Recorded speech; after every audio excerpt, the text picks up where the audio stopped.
Bueno, muy buenas tardes. El día de hoy le vengo a hablar sobre fenómenos bioeléctricos. Soy de la Universidad de La Guajira, pertenezco a la Facultad de Ciencias Básicas, programa de Biología. La actividad es la final del semestre, asignatura Biofísica 2 y quien les habla, Eduardo Barros. Bueno, como objetivo de esta práctica debemos comprender los fenómenos bioeléctricos en algunos procesos biológicos intra y extracelulares. Bueno, los fenómenos eléctricos raramente son observados de forma natural en el mundo microscópico. Sin embargo, son cruciales en el mundo molecular y atómico. Explican los enlaces químicos, explican las fases y la estabilidad de la materia, explican las propiedades del ADN, explican el funcionamiento de las proteínas. También se encuentran en esta las fuerzas de cargas que se ejercen entre dos cargas, el vector que une las cargas, las distancias entre cargas, etcétera. Bueno, como contenido conceptual de este trabajo, tenemos el intercambio iónico a nivel celular, tenemos el impulso nervioso, tenemos el potencial de acción y de reposo, tenemos la sinapsis química y física y tenemos el potencial de membrana. Como principal ítem, como ya habíamos notado en la diapositiva anterior, tenemos el intercambio iónico a nivel celular. Entre estos hay que hacer énfasis en lo que es el intercambio iónico a nivel celular en el ámbito electrostático y electrodinámico, ¿verdad? Aquí en esta imagen nos encontramos con una membrana. Eh, Nos damos cuenta que en el diagrama del esquema, el uno es esto que está aquí, es la dinámica del canal, por donde que se pasan los conductores de este canal. El 2 es el vestíbulo exterior, que sería esto. El 3 es el filtro de selectividad. El 4 es el diámetro del filtro que se encuentra detrás. El 5 es el sitio de fosforilación, míralo aquí donde se encuentra. Y el 6 es la membrana, que es todo esto. Bueno, haciendo énfasis en lo que es el canal iónico, los canales iónicos son un tipo de proteína transmembranas que permiten el paso de iones específicos. Esto se da a través de una membrana celular. Su estructura asemeja un poro o un canal relleno de agua con un sistema de compuertas. Esto aquí en esta parte se permite el paso de líquido, ya sea a un extremo de mayor concentración, a uno de menor concentración o viceversa, que es el caso de la difusión simple y facilitada. Bueno, también las funciones permiten la generación de potenciales en acción en células excitables. En este caso, la membrana se encuentra muy excitada ya que está habiendo mayor pase de líquidos y filtración en el proceso del canal. Bueno, la manutención de las homeostasias internas de las células es el suministro de ingredientes o coordinaciones necesarias para funciones biológicas, tales como lo son la síntesis de las hormonas, la producción de mocos u otras. Todos estos procesos los provoca el intercambio iónico. Los canales iónicos también son estructuralmente muy diversos, sin embargo tienen características comunes, típicamente actúan como compuertas. Al decir que actúan como compuertas queremos decir que en esta entran y salen ingredientes a través de la membrana, abriéndose o cerrándose frente a diferentes estímulos tales como el potencial. Entre estos canales encontramos canales de potasio, los canales de calcio, que son componentes orgánicos que ayudan a la regulación de esta membrana. Bueno,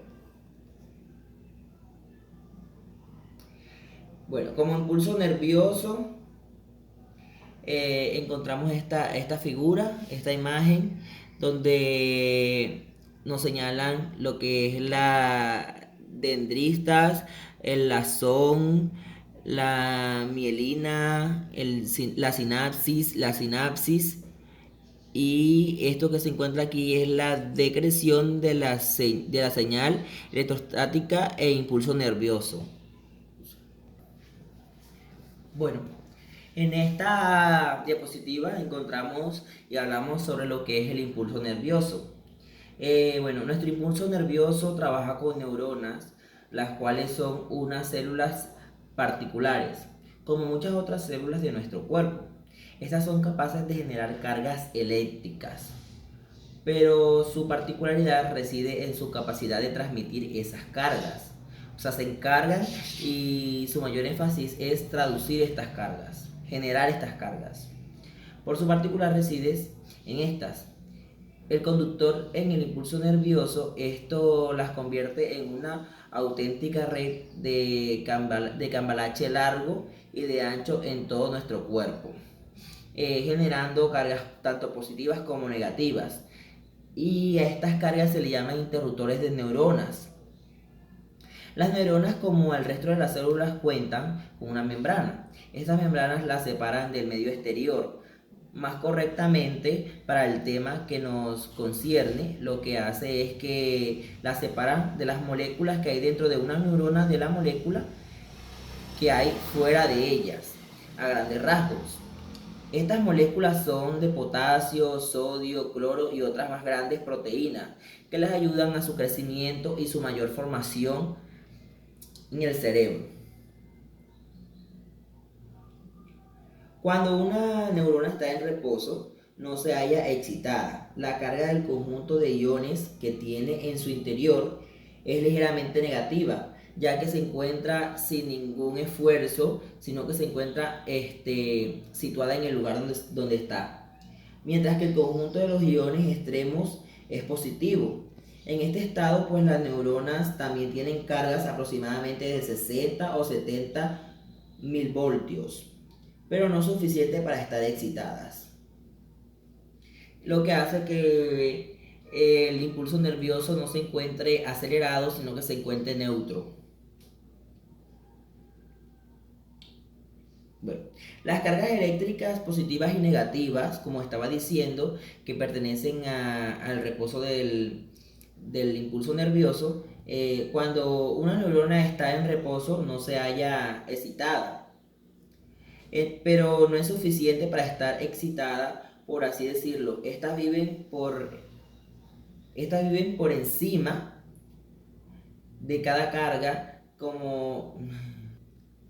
pero no se encuentran activas. ¿Cómo se excitan entonces las neuronas? Se deben forzar que actúen sobre esos iones internos o externos y sobre todo los iones del mundo. Uno de naturaleza química, la fuerza de difusión, que es donde se pasa la mayor concentración de líquidos a una de menor concentración, por la que las moléculas se desplazan en zonas de mayor a menor. La precipitación electrostática, que es la famosa fuerza por la que las cargas positivas se repelan entre sí y las negativas igualmente. ¿Qué función cumple la presión electrostática en este caso? Que él se encarga de agarrar las fuerzas tanto positivas como negativas y hace que esas fuerzas se repelen entre sí. Bueno, en esta tercera diapositiva nos encontramos con el potencial de acción y de reposo. Esto habla de que las neuronas poseen información de ambas formas de las señales eléctricas. Impulso nervioso o potencial de acción, que viajan a lo largo de sus axones. Estas señales se deben a que los iones tienen cargas tanto eléctricas que mueven a través de la membrana, pero como la membrana de mayor parte de la célula, incluyendo las neuronas, son relativamente imparables a los iones.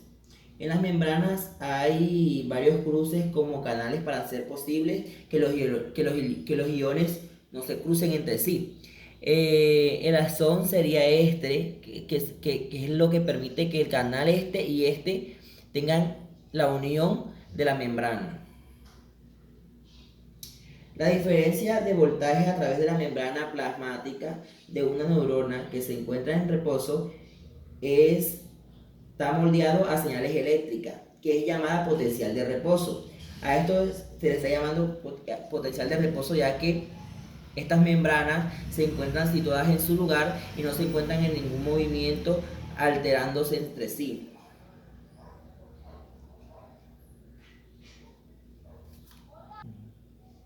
Bien, en esta nos encontramos con la sinapsis química y física. Cuando hablamos de sinapsis, hacemos énfasis en que es una neurona que envía mensaje a una neurona blanco de otras células. Esto quiere decir, cuando decimos que es una neurona en blanco, es una neurona que no tiene tanta información y esta neurona que envía mensajes se encarga de darle esta información para que ella la lleve a la célula. La mayoría de las sinapsis son químicas. En el caso de la sinapsis siempre nos encontramos que siempre es química, o sea, el caso se da más en sinapsis químicas que en física. Existe más probabilidad de que haya más de esta que de esta, las cuales se comunican con mensajeros químicos. Otras sinapsis son eléctricas, en ellas los iones fluyen directamente entre las células.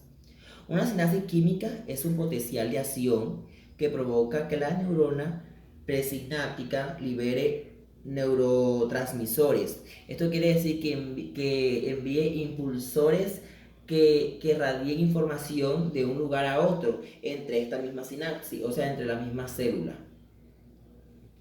Estas moléculas se unen con receptores en las células positivamente y modifican la probabilidad para dispararse de cualquier acción. Bueno, una sola neurona o célula nerviosa puede hacer mucho. Puede mantener un potencial de reposo o voltaje a través de la membrana. Puede disparar impulsos nerviosos o potencial de acción y puede llevar a cabo el proceso de metabolismo necesario para seguir viva, o sea, para defenderse y salvar su vida. En esta imagen nos encontramos que el potencial de acción sería todo esto que está aquí. En la parte de abajo encontramos lo que es la célula persisténtica. Aquí nos encontramos con la sinapsis, que es lo que une a estos dos potenciales. Y aquí la célula potenciáptica, que es la receptora. Esta es la avisora y esta es la receptora. Esta es la que avisa, esta es la que da la información y esta es la que se encarga de llevarla. Bueno, un solo axón puede tener múltiples reafirmaciones o ramificaciones. Esto quiere decir que puede replicarse en varias partes, lo que le permite hacer sinapsis con varias células positivamente. Del mismo modo, una sola neurona puede recibir miles de entradas sinápticas. Esto quiere decir que puede recibir muchísima información necesaria de muchas neuronas persisténticas y emisoras de diferentes, para así llevar la información a las demás. Esta se encargará siempre de llevarle información a esta. Lo que tenemos que tener en cuenta es que esta sí puede recibir demasiadas. Esta neurona se encarga de recibir mucha información y ella le comparte la información a esta que le sea deseada para que aquella sea la transmisora de llevarle la información a otras. Bueno, finalmente hablamos de potencial de membranas. ¿Cómo se establece el potencial de reposo de membranas en una neurona? Una neurona en reposo que no señaliza tiene un voltaje en su membrana, llamado potencial de membrana en reposo o simplemente potencial de reposo, que es donde se encuentra libre. El potencial de reposo está determinado por los gradientes de concentración de iones a través de la membrana y la permeabilidad de la membrana por cada tipo de ion. En esta imagen nos encontramos con la gran cantidad que tiene la membrana, los iones y aquí también. Entonces estos iones que se encuentran aquí son retroalimentadores que van de aquí hasta acá. Bueno, el potencial de reposo está determinado por los gradientes en una neurona en reposo. Existen gradientes de concentración de nitrógeno, de calcio y oxígeno, que son los que son componentes químicos que le dan firmeza y le dan fuerza a esta membrana. La membrana es mucho más permeable, por lo que el potencial de reposo está cerca del potencial de equilibrio. El potencial se generaría con más fuerza si fuera un iónico en el sistema. Bueno, Lo que se da en el caso de la protección de la membrana es que de un interior al exterior de la célula son disoluciones conductoras. Las soluciones que estas se envían son conductoras, por lo tanto son neutroexectos de ambos lados. O sea que están de ambos lados, siempre permanecen en ambas membranas y tienen un potencial eléctrico bien definido. La diferencia del potencial entre exterior y el interior se denomina potencial de membranas. El potencial de membrana varía con el tiempo, sobre todo las neuronas. El valor que toma cuando la célula no tiene actividad se llama potencial de membrana en reposo, que es cuando la célula se encuentra totalmente descansando. Espérate, estado de inicio. Dale. Aquí nos encontramos con la membrana en su estado de inicio, ¿verdad? Las membranas y los iones se encuentran totalmente dispersos entre sí. Ya aquí nos encontramos en el reposo, que ya es donde están la membrana y los iones ya más calmados. Aquí encontramos esta fase intermediaria entre los iones de esta membrana, los cuales se encuentran en total de estado en reposo. Muchísimas gracias. Aquí se encuentran las referencias bibliográficas de donde saqué las imágenes y la información. Finalmente, gracias.